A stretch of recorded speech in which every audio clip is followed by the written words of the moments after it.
what so proudly we hailed at the twilight's last gleaming, whose broad stripes and bright stars through the perilous fight o'er the ramparts we watched were so gallantly streaming, and the rockets flaming, the bombs bursting in air, they proved through the night that our flag was still there. Oh, say does that star-spangled banner yet wave?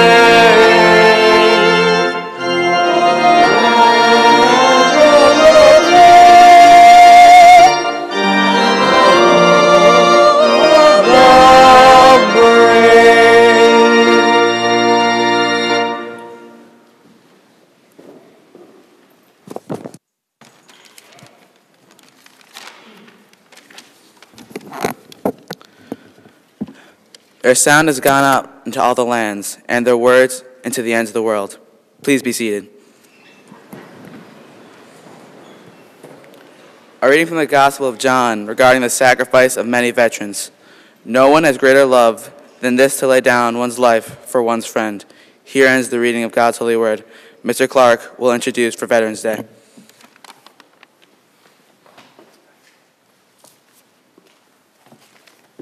Good morning. In 1921, an American soldier, his name known but to God, was buried on a Virginia hillside overlooking the Potomac River and the city of Washington, D.C. The burial site of this unknown World War I soldier in Arlington National Cemetery symbolized dignity and reverence for America's veterans.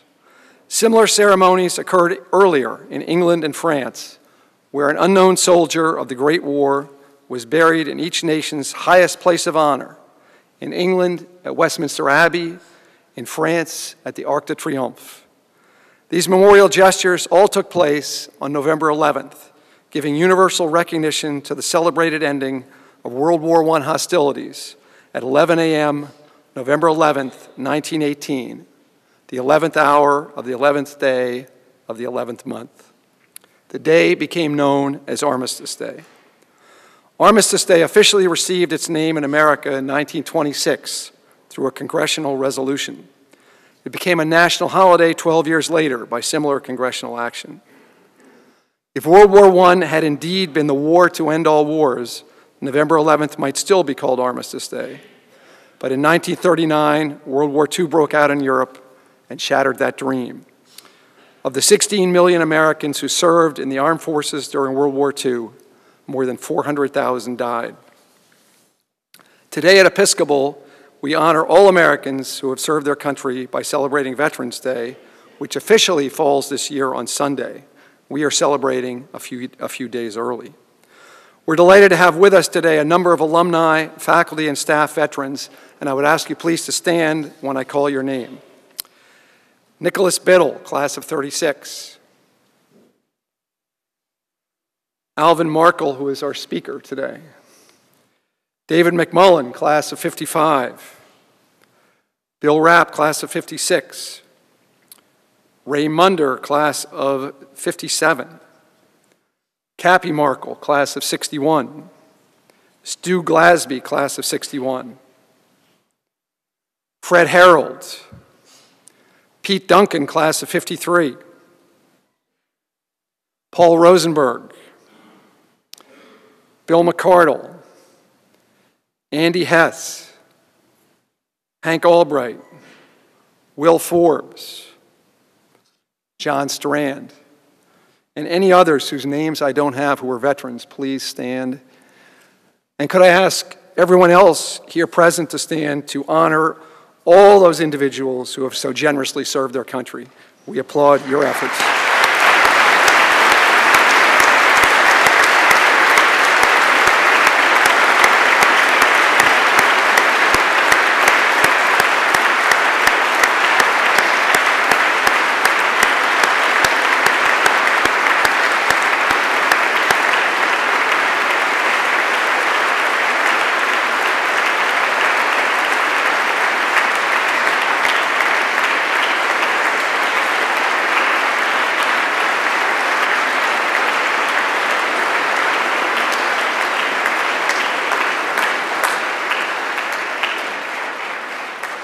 Please be seated. Today, we are honored to have with us as our Veterans Day speaker, the parent and grandparent of Episcopal Academy graduates. Mr. Alvin Markle is an individual who is part of what is termed America's greatest generation. To introduce Mr. Markle, I'm pleased to call up his son, Cappy Markle, a member of the class of 1961 at Episcopal. Mr. Markle.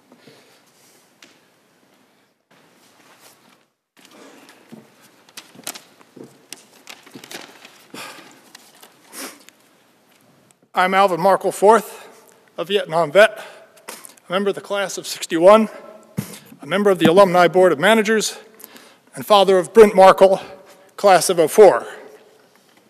I'm here at this Veterans Day service to introduce my father, Alvin Markle III, who was a World War II as a captain, fought his way across Western Europe from Omaha Beach to the middle of Germany with his artillery unit. He is too modest to tell you, but I am not, that during these 5 campaigns, he was awarded the Croix de Guerre with Gold Star, France's second highest military honor. The Nazis that the Allies fought were the personification of evil, along with the Japanese who had attacked us at Pearl Harbor. My father is about to tell you some of the things that he and his artillery battery did to fight this evil. As an aside, I, for one, am very glad that President Truman dropped the atom bomb on Japan. For my father, after VE Day, that's Victory in Europe Day, was ordered to go to the Far East if that had not ended the war. I am honored today to introduce my father, Lieutenant Colonel Alvin Markle III.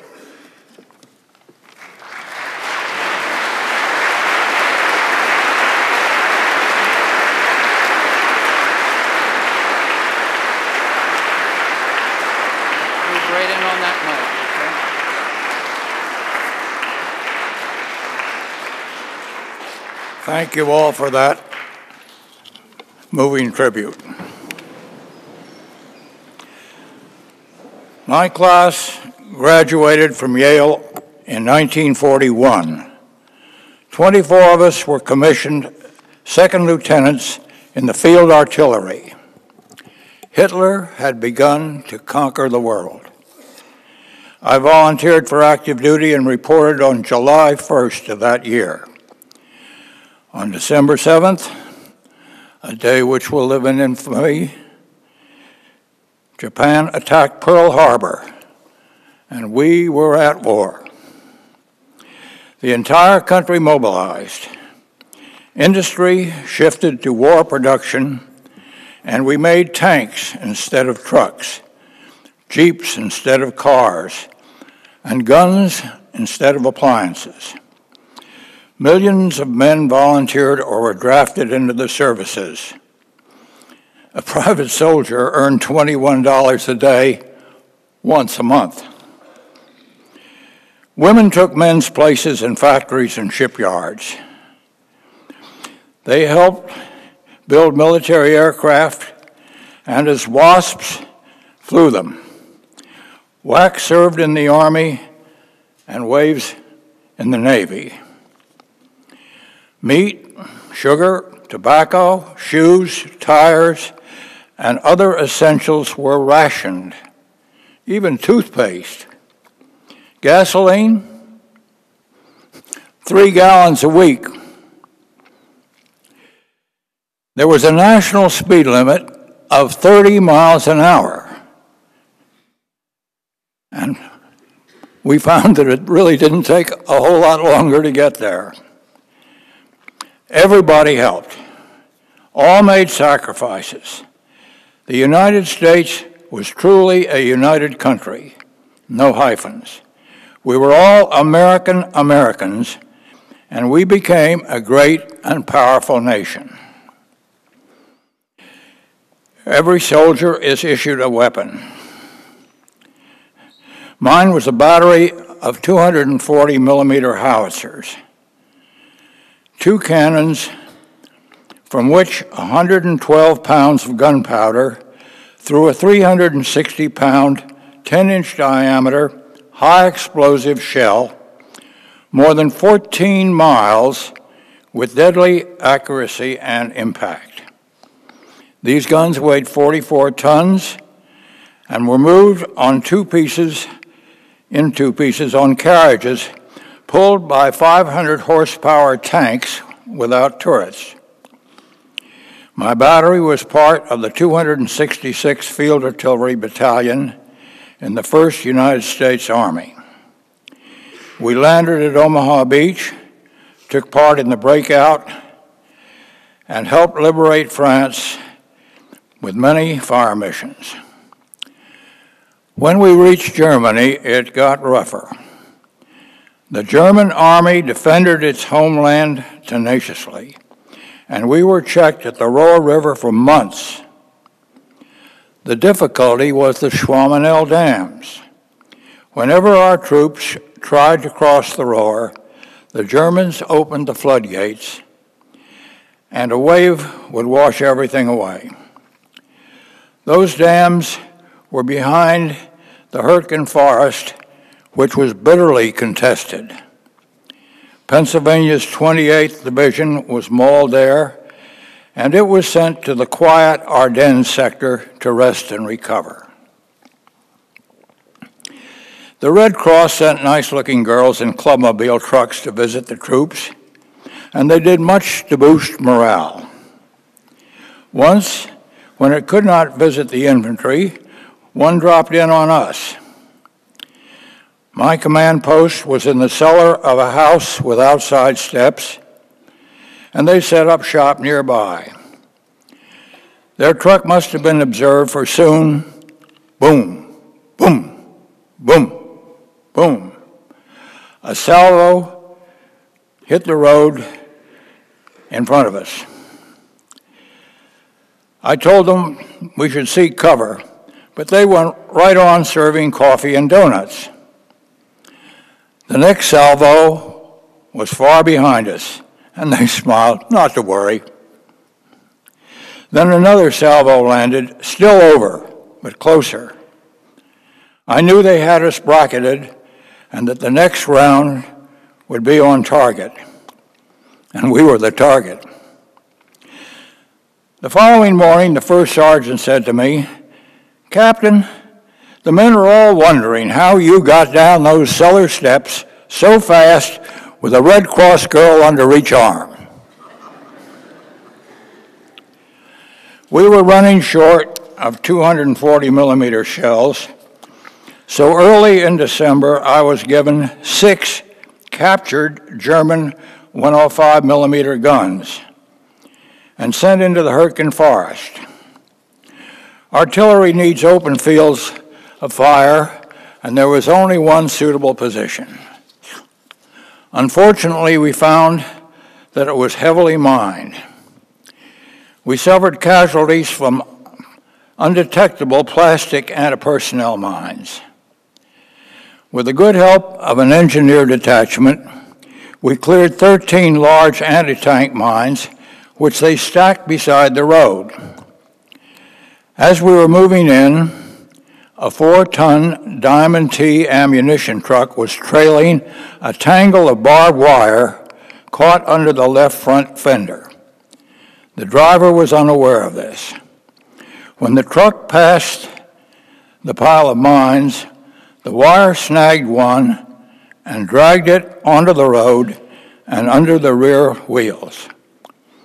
All the miles exploded. There were 8 5-gallon jerry cans of gasoline aboard. I took the driver to the nearest aid station. We carried on, and soon were ready for action.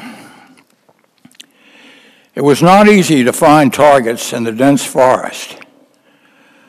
Once I suggested to an infantry company commander that we pepper the German troops facing his men. "No," he said, "they're quiet now. Let the sleeping dogs lie." A week later, we were strafed by 4 German Me-109s, Messerschmitts. But by then we were well dug in and they did little harm. We had fired only 1,300 rounds when we were suddenly pulled out. Field Marshal von Rundstedt surprised our forces with a counterattack using 20 armored panzer divisions through the Ardennes forest just to the south of us. That was the Battle of the Bulge. They overran the 28th Division, which had been extended over a 30-mile front. We got back our 240s and rejoined General J. Lawton Collins' 7th Corps, which, we were told, was in reserve. We soon learned that Lightning Joe had 5 divisions, each of which had all 3 regiments committed, and everyone was fighting as hard as they could. That was our reserve. Despite bitter cold, snow, and storms which grounded our air power, the 1st Army on the north flank and the 3rd on the south stopped the German attack and rolled the panzers back. The German army was retreating across the Rhine River over the Hindenburg Bridge in Cologne. To trap them, higher headquarters ordered that the bridge be destroyed. The famous Cologne Cathedral was located on the avenue approaching the bridge, and it was on the list of irreplaceable treasures to be protected. Aerial bombardment was out of the question. We were in position 10 miles due west of the bridge and given the mission. Each round had to pass within 15 yards of the North Tower, and if a short landed in the street, it would bring down the adjacent wall with its beautiful stained glass windows. I had the aim of every round double-checked, and we dropped that large steel bridge into the water without harm to the cathedral. In 5 campaigns, I experienced war, and I saw its heavy cost and lives and suffering, as well as in destruction and dollars. I believe that war can only be justified when national survival is at stake. World War II had to be fought, but other ways must be found to resolve problems and conflict between nations. We crossed the Rhine at Remagen, encircled the Ruhr pocket, where a German battalion surrendered to me, and were near Frankenberg when I was told there was something that I must see. And so I went to Buchenwald. There I came upon a Nazi death camp with inmates still there. What I saw was beyond description, far worse than all published reports. I wondered how such atrocities could occur in a country with more education per square head than most, a world leader in science and technology, one that had held elections and had been the cradle of the Protestant Reformation. And I realized then what happened in Germany could occur in any country, including ours, that allowed bad people to gain control of its government. Sadly, the United States has slipped morally as well as economically. Regulation and enforcement can never replace conscience and self-control. Many prefer entitlements to opportunity. Soaring debt threatens to overwhelm us. Our legislators avoid making hard choices, and divisiveness is rampant. Terror afflicts the world. We need leaders with integrity, courage, and broad vision to restore America. Each one of you students can be among them. This is your challenge. Thank you.